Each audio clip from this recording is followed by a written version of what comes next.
I got fluent in English at home using simple methods that work. No teacher, no courses, no AI, no apps.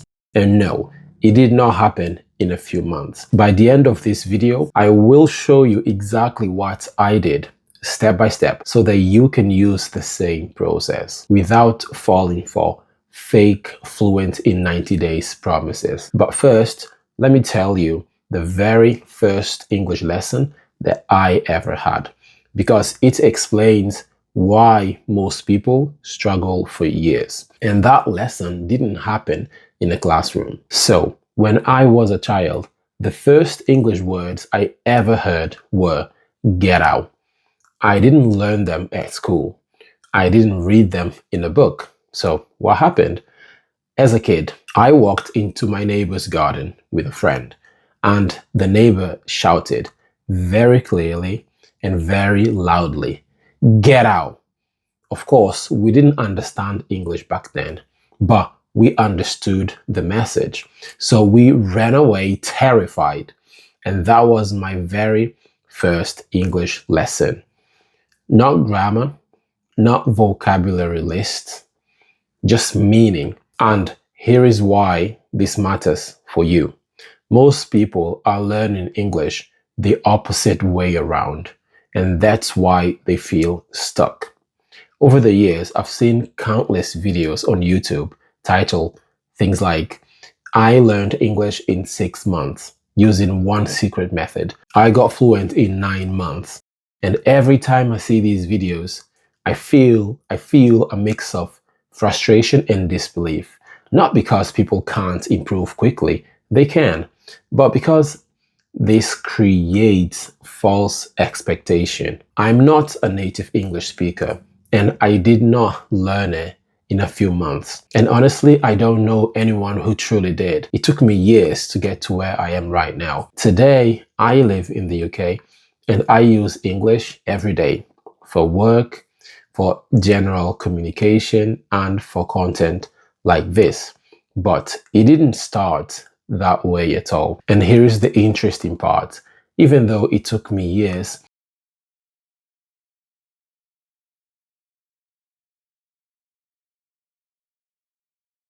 the process itself was simple, not easy, simple.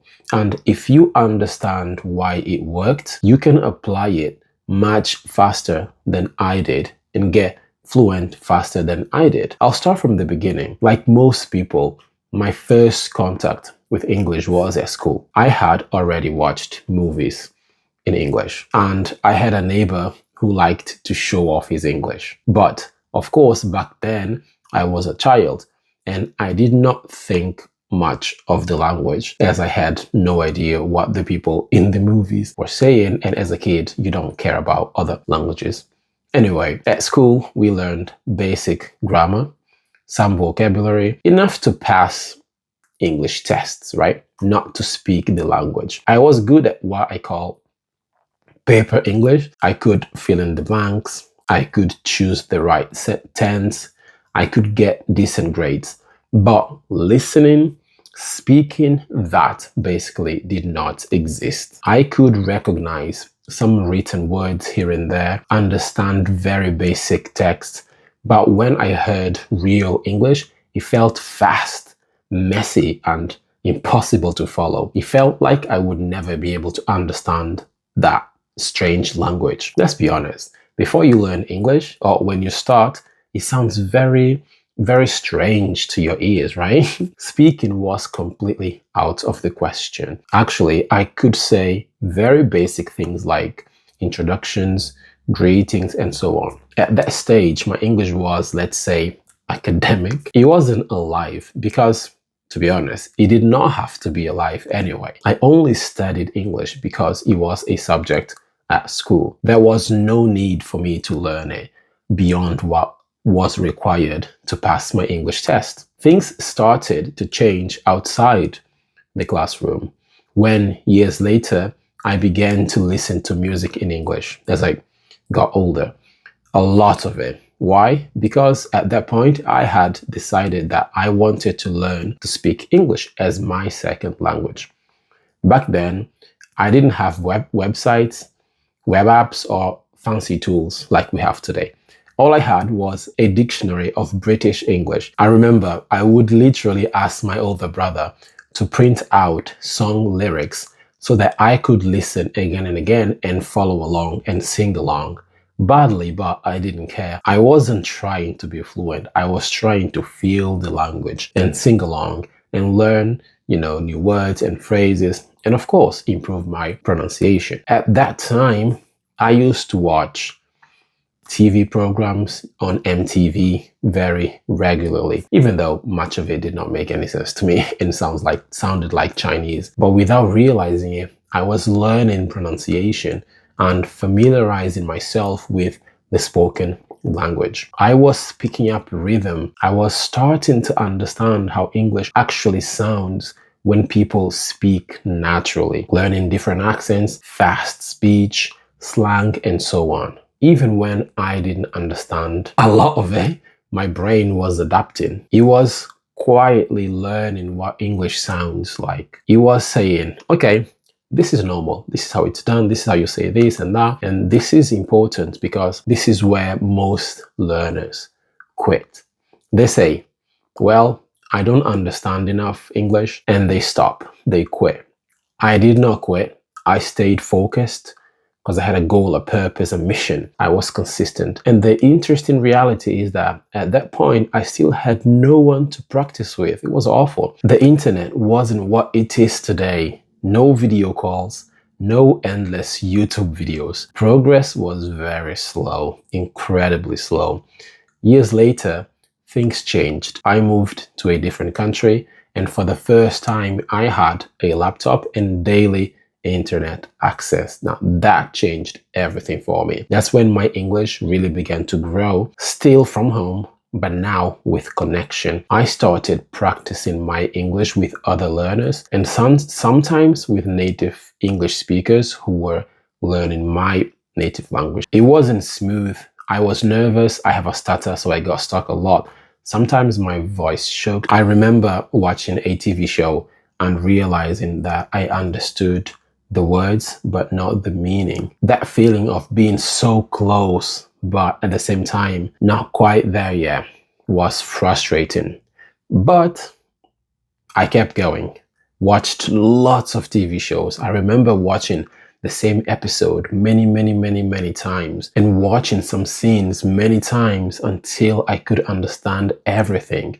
It was tedious, but it helped me improve my listening skills and learn new words and phrases. I remember watching YouTube videos daily, not YouTube lessons, but real people talking in real life. That's key. Sometimes I joined chat rooms and said nothing at all. I just observed. I watched how people typed, how they joked, how they said things like, "What have you been up to?" or "No worries," or "What's up?" No textbook teaches you that. And little by little, English stopped feeling like a school subject and started feeling like a tool. Looking back, I realized something important. I wasn't chasing fluency. I was surrounding myself with English, a little every day.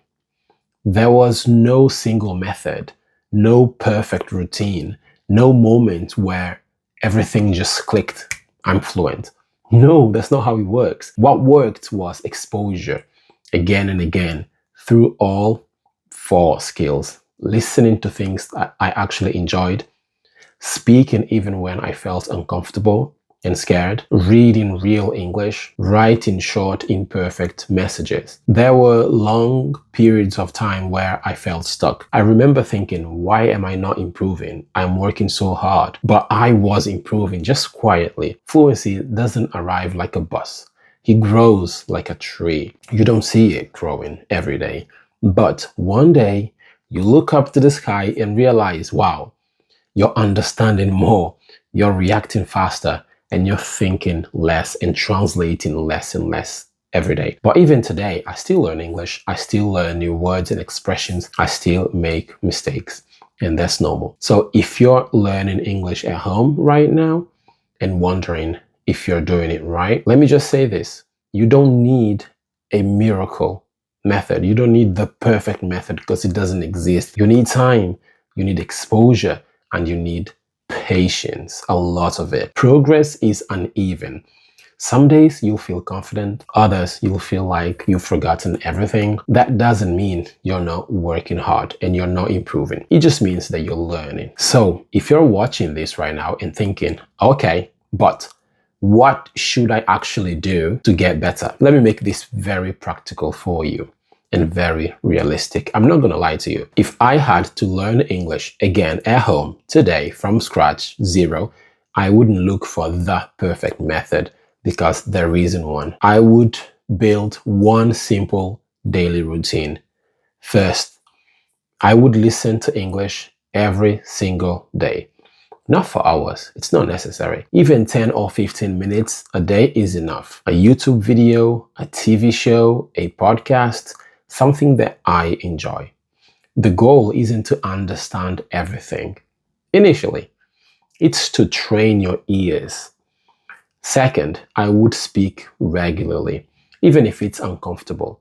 I would talk to myself if I didn't have anyone else to practice with. Read aloud. Speak with other learners and native speakers if you can.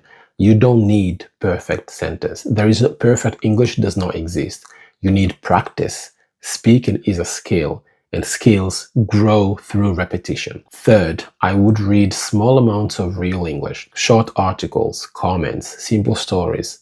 Not to memorize rules, but to see how English is actually used. Okay? And fourth, I would write a little every day. Short sentences, short messages, even notes to myself, pretending that I'm sending them to someone else. Writing helps you slow the language down and make things stick. That's it. Listening, speaking, reading, and writing. A little bit every day. And here is the most important thing, the most important part. Don't measure your progress day by day. Measure it month by month. If you do these things consistently, trust me, English will stop feeling foreign. It happened to me. It will start feeling and sounding familiar each day. And one day, without realizing it, you'll understand more. You'll speak more easily and think less, translate less. That's how fluency is built. Not fast, but solid over time. So keep going, and I'll see you in the next one.